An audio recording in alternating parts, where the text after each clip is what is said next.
What price do tyrants pay when they underestimate the silence of the humiliated? How did a broken man transform laughter into screams and fire into justice? And was Hop Frog's final act madness or long overdue punishment? Welcome to Classic Storytime Hub. Today we present Hop Frog by Edgar Allan Poe, a classic tale reimagined and retold in English, where cruelty breeds vengeance and horror takes the stage.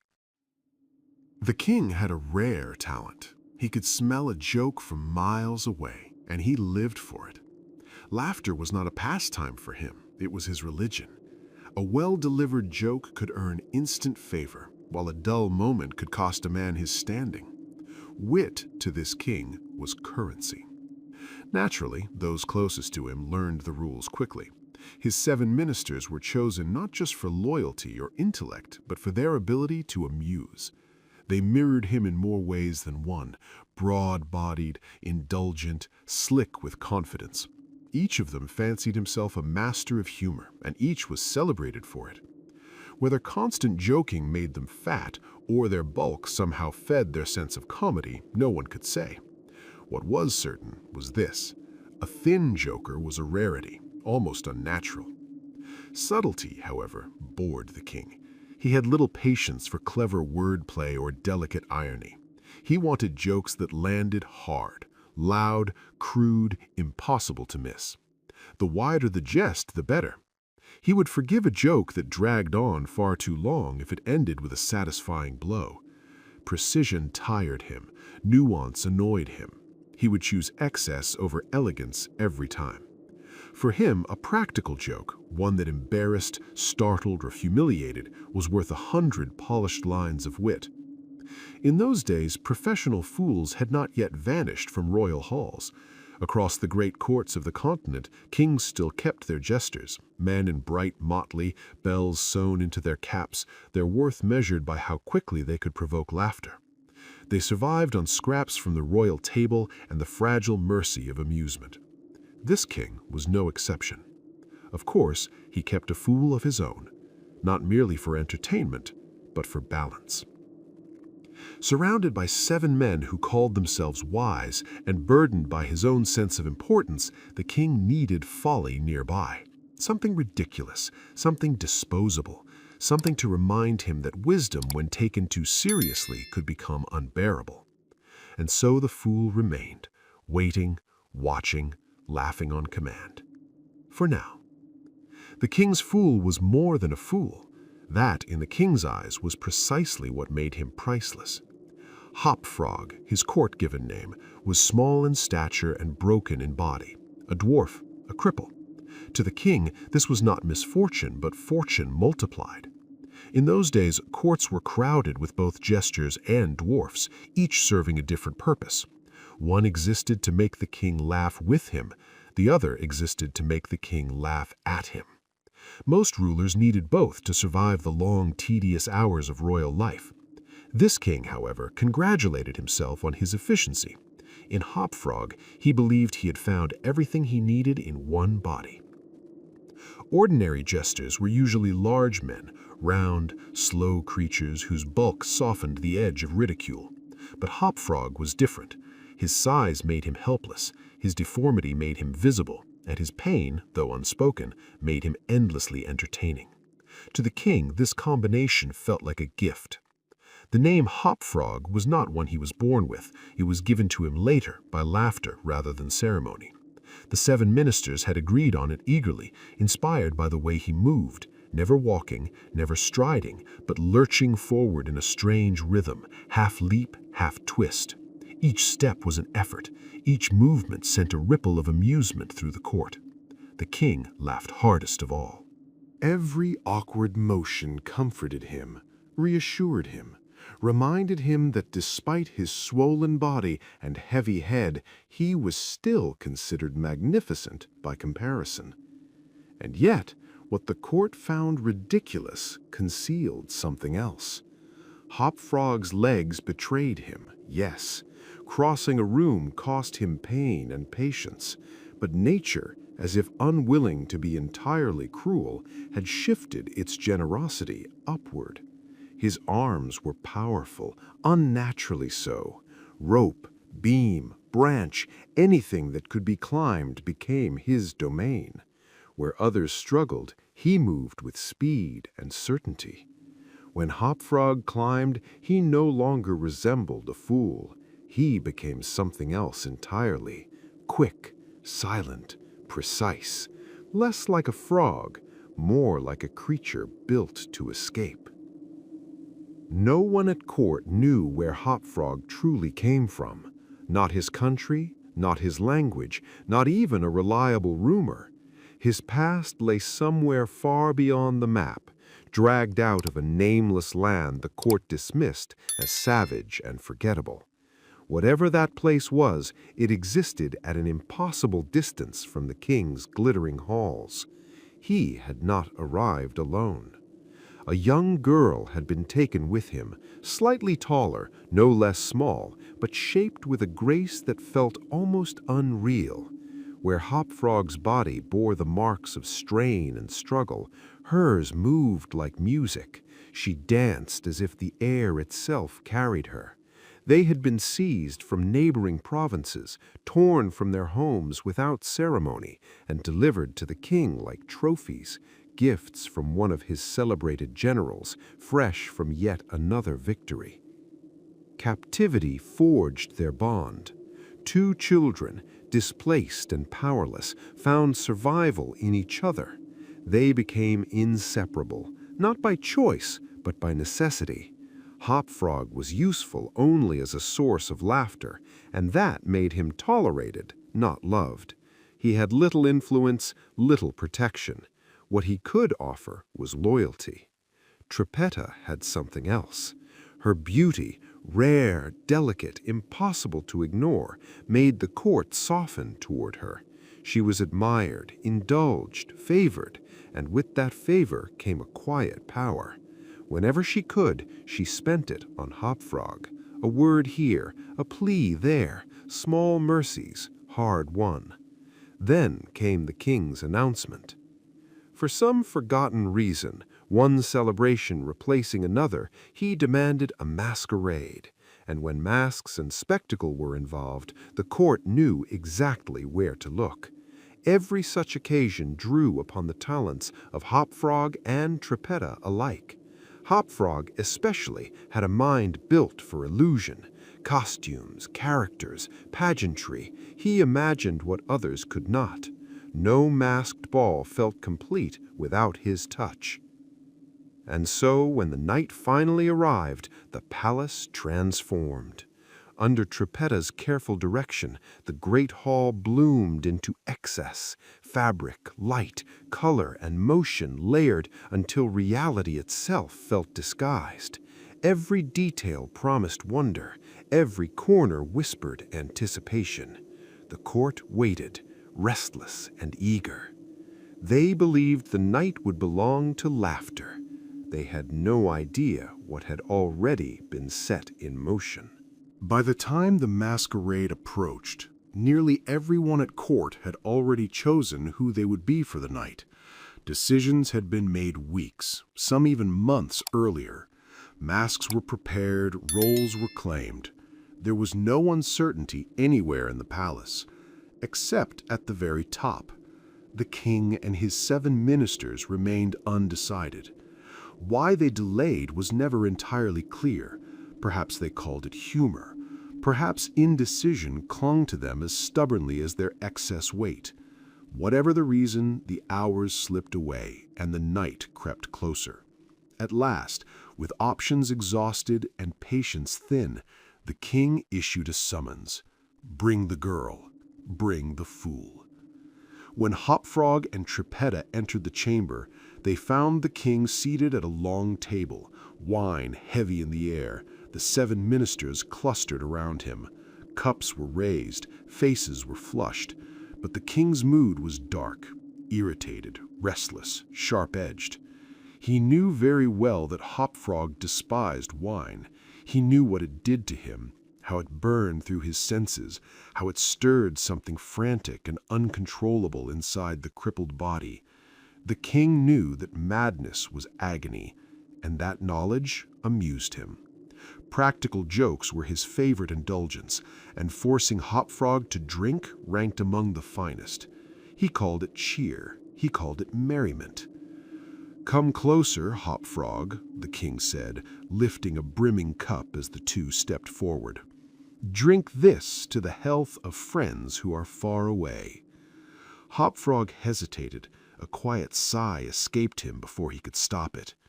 "Then," the king continued, smiling thinly, "you'll do what you do best. We need ideas, new ones, characters no one has seen before. We are exhausted by repetition. Everything feels dull." He pushed the cup forward. "Drink," he said. "The wine will sharpen your mind." Around the table, the ministers watched with lazy anticipation. They were waiting for inspiration. They did not realize they were watching the beginning of something else entirely. Hopfrog tried, as always, to conjure a jest in return, a flicker of cleverness to lighten the king's mood, but the effort was beyond him. It was his birthday, though no one cared to celebrate it, and the command to drink, to toast his absent friends, cut deeper than he could bear. Bitter tears welled in his eyes. One by one, heavy drops fell into the goblet he lifted from the king's hand, trembling, obedient. "Ah, ha, ha, ha, ha!" the king bellowed, his voice echoing against the walls. "See what a glass of good wine can do! Why, your eyes are shining already." Shining? No. Hopfrog's eyes gleamed with fear and sorrow, the wine igniting a storm of confusion in his fragile mind. He set the goblet down carefully, dazed, and scanned the room. The courtiers, his supposed equals, laughed at the spectacle. They were delighted by the king's cruelty, mistaking it for humor. "And now to business," the prime minister, a man whose girth seemed to fill half the chamber, said. "Yes," the king said, grinning cruelly. "Hopfrog, my fine fellow, lend us your talents. Characters, man, something novel. We are tired of the ordinary." "Ha, ha, ha, ha!" His laugh rang out, and the 7 ministers echoed it as if rehearsed. Hopfrog tried to laugh too. It came out weak, vacant, hollow. "Come now," the king snapped, growing impatient. "Have you nothing to suggest?" I am trying to think of something new," the dwarf murmured, his voice trembling, fogged by the wine and the weight of the room. "Trying?" the king roared, fury sparking in his eyes. "Trying? Ah, I see you sulk and you want more wine. Very well." Another goblet appeared, poured with deliberate force. Hopfrog only stared at it, struggling to draw breath, trapped in the king's game. "Drink, I say," the king thundered, voice cracking with rage, "or by the fiends—" Hopfrog froze. The king's face was purple with fury.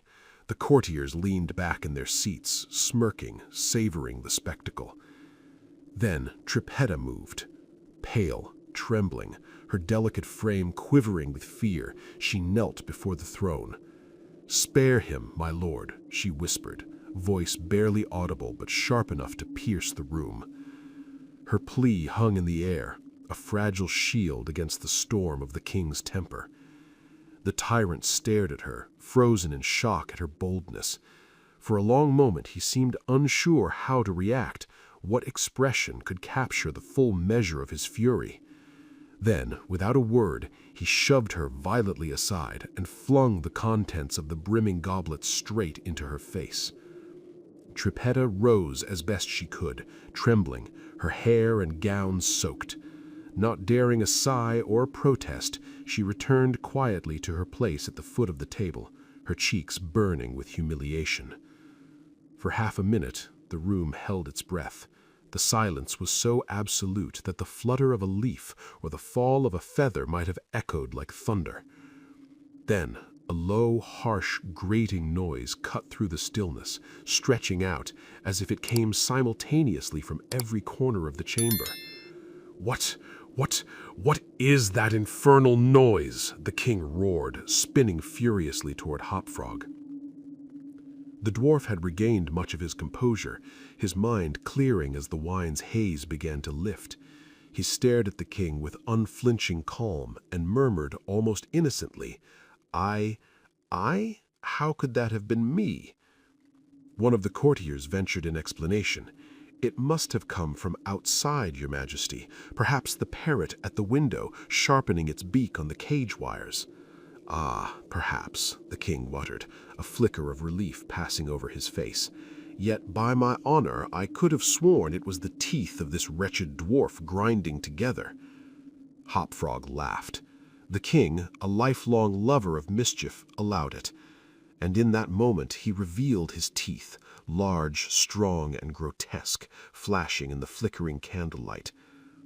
I am ready, the dwarf said, voice steady, to drink as much as Your Majesty commands. The king, reassured, emptied another goblet. The wine left no visible mark on Hopfrog. He drank it easily, almost too easily. And with the tyrant pacified, the dwarf turned his attention fully to the masquerade. His eyes, bright now with cunning, scanned the hall.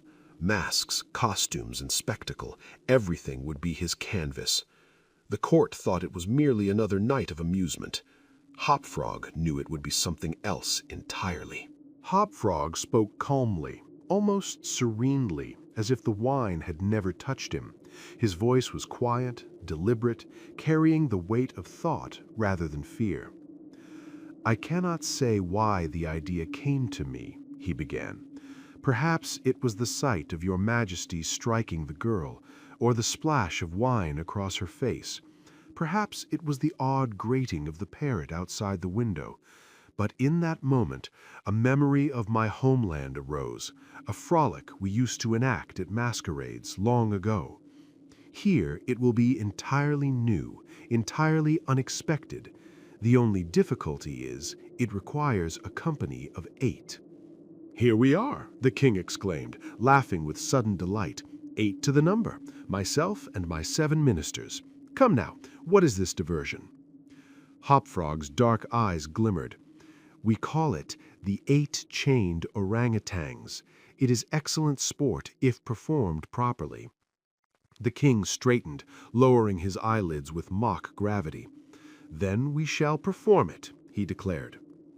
The wonder of it, continued Hopfrog, lies in the terror it inspires, especially among the ladies. Capital! The king and his ministers shouted, in unison, their voices thick with amusement. Hopfrog's lips curved slightly. I will outfit you all as orangutans. Leave every detail to me. The resemblance will be so precise that the guests will believe you are real beasts. Imagine them shrieking and scattering, thinking 8 feral creatures have escaped among them. Oh, this is exquisite, the king cried.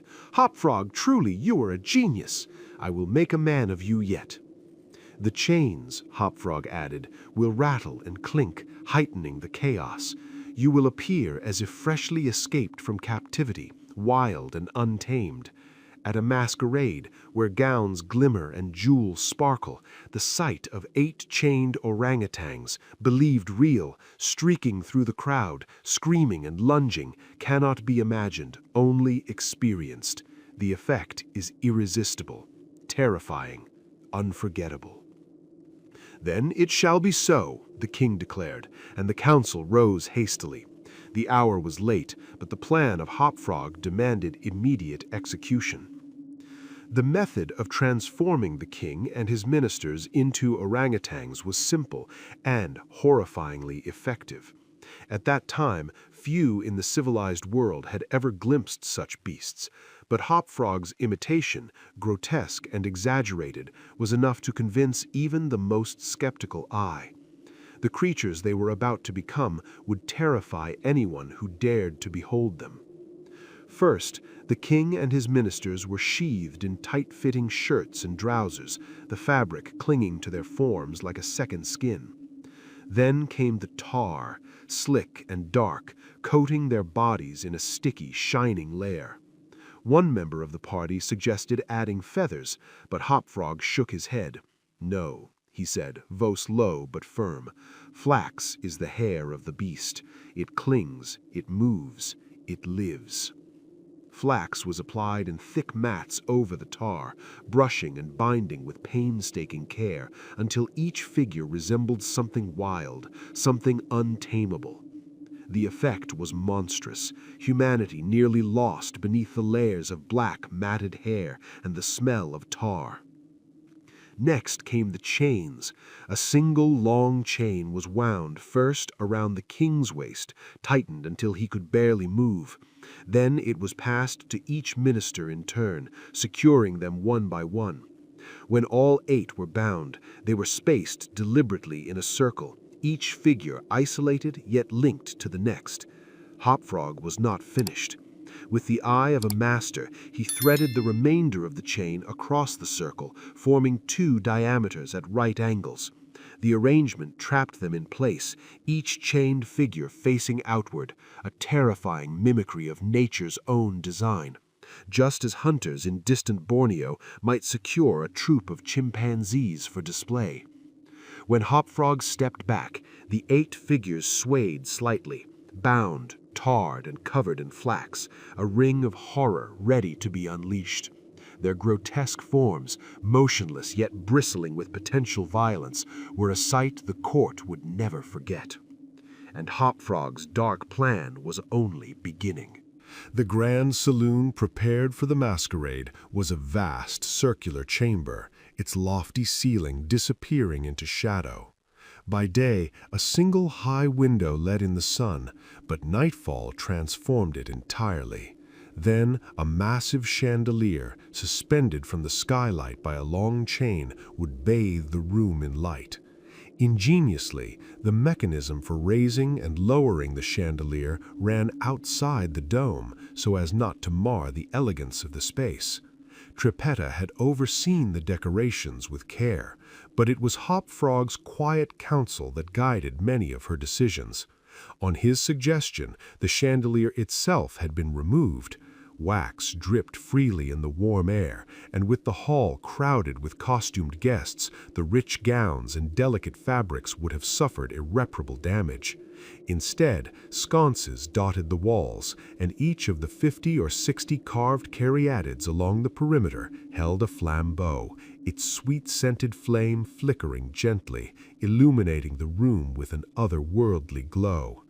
All was in readiness, and the 8 orangutans, tarred, flayed with flax, and chained together, waited. They bided their time, motionless and silent, until the clock told midnight, when the hall was at its fullest, thrumming with laughter and music, glittering with jewels and silk. Then, as the last stroke faded into the air, the 8 figures surged forward, or, more accurately, they rolled, tumbled, and staggered together. The chains that bound them betrayed them, tangling and tripping, forcing them to crash into one another as they entered. The clatter of iron, the slap of flax against tarred skin, the grotesque, stumbling movement, it was a sight no one had anticipated. The masquerade had begun, but the revelers were about to learn that some masks conceal more than a face. The excitement in the hall was beyond anything the king had imagined. Guests shrieked, tumbled, and pressed against one another, caught between terror and disbelief. The king's laughter rang through the saloon, a sharp, gleeful note that cut through the chaos. As Hopfrog had predicted, many of the masqueraders truly believed the grotesque, stumbling figures to be real beasts, ferocious orangutans or something nearly as savage. Women fainted outright, their elaborate gowns tangling around them. Men stumbled over one another, shrieking, clutching their companions. Had weapons not been banned at the king's command, the revelers might have paid dearly for their curiosity. As it was, panic surged toward the doors, only to collide with the cruel truth. The doors had been locked. The keys rested in Hopfrog's hands. Amid the chaos, attention shifted upward. The chain that once held the chandelier, long since removed, began to descend imperceptibly, inch by inch, until the hooked end hovered just 3 feet above the floor, a subtle, sinister signal of what was to come.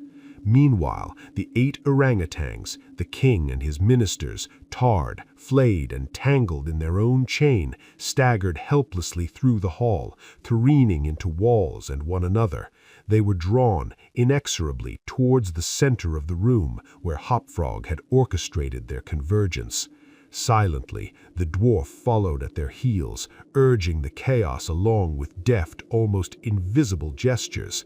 And then, with the speed of thought, he seized the chain that bound the 8 together, the intersection of the 2 diameters that cut the circle at right angles. With a swift, precise motion, he hooked the fallen chandelier chain into place. In an instant, unseen but him, the hook drew taut. The chandelier's chain jerked upward, pulling the 8 figures together, forcing them face to face, shoulder to shoulder, trapped in their grotesque forms. The scene was complete. A circle of monstrous chained orangutans caught in the center of the hall, every movement constrained, every stumble amplified. The stage was set, and Hopfrog's vengeance was about to unfold. By now, the masqueraders had begun to relax. The initial terror had ebbed, replaced by the sense that the whole spectacle was a clever prank. Laughter rippled through the hall as the crowd watched the apes stumble and fumble in their chains, imagining nothing more than a well-designed jest. "Leave them to me!" shrieked Hopfrog, his sharp, piercing voice cutting through the cacophony. "Leave them to me! I know them well enough. Just give me a look, and I will show you who they are." With a burst of surprising agility, he scrambled over the heads of the revelers, reaching the wall. Grabbing a flambeau from one of the carved caryatids, he darted back into the center of the hall. In a flash, he leapt onto the king's head, then clambered a few feet up the chain, holding the torch aloft, illuminating the grotesque figures below. "I will find out who they are," he shouted, a high, frenzied scream that carried across the hall. The crowd, apes included, convulsed with laughter, utterly unaware of the impending horror. Then, suddenly, Hopfrog let out a piercing whistle. In an instant, the chain shot upward with terrifying speed, dragging the king and his 7 ministers, their bodies tarred, flax-covered, bound and struggling high into the air. 30 feet they rose, suspended between the skylight above and the polished floor below. Through it all, Hopfrog clung to the chain, rising with them, torch in hand, inspecting them with the same casual curiosity as if he was simply trying to identify a flock of birds. The crowd stared, mouths agape, unable to comprehend what they were seeing. For a full minute, the room was silent, everyone frozen in disbelief. Then, a low, harsh, grating noise began to fill the air, the same eerie, unnerving noise that had earlier startled the king when the parrot screeched outside the window and the wine splashed Trippetta's face. The hall held its breath. Something extraordinary and terrible was about to unfold. But now there was no mistaking the source of the dreadful sound.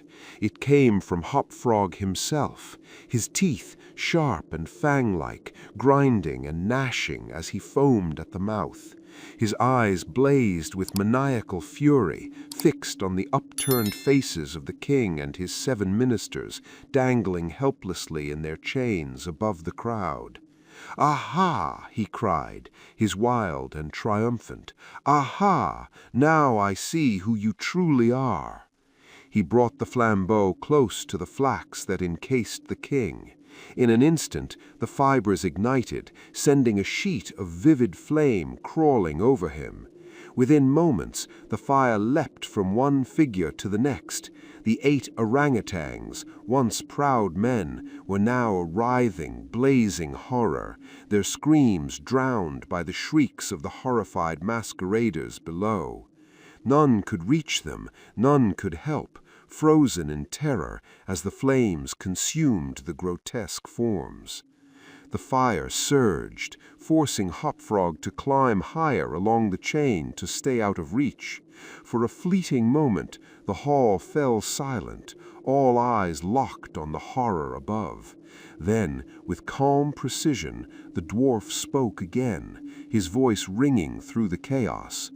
Now I see clearly who these maskers are, a great king who strikes a defenseless girl, and 7 counselors who aid him in his cruelty. And I am simply Hopfrog, the jester, and this is my final jest. The tar and flax, highly flammable, obeyed his will with terrifying speed. By the time he finished speaking, vengeance was complete. The 8 figures hung in the air, blackened, twisted, and unrecognizable, a single fetid, smoking mass.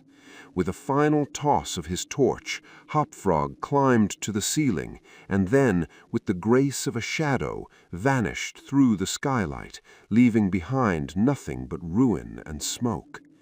It is believed that Trippetta, waiting above, had aided her friend in this fiery escape. Together they vanished, returning to their homeland, never again to be seen in that cursed court. The hall, once filled with laughter and spectacle, now held only silence and the lingering scent of fire, a grim testament to the final, terrible jest of Hopfrog. And thus the story ended. If you liked this journey into the worlds of classic literature, do not forget to support us by subscribing so we can tell you more. And hey, if there's a classic tale you'd love to hear told in this suspenseful style, drop its name in the comments below. Your suggestion might be our next chilling adventure.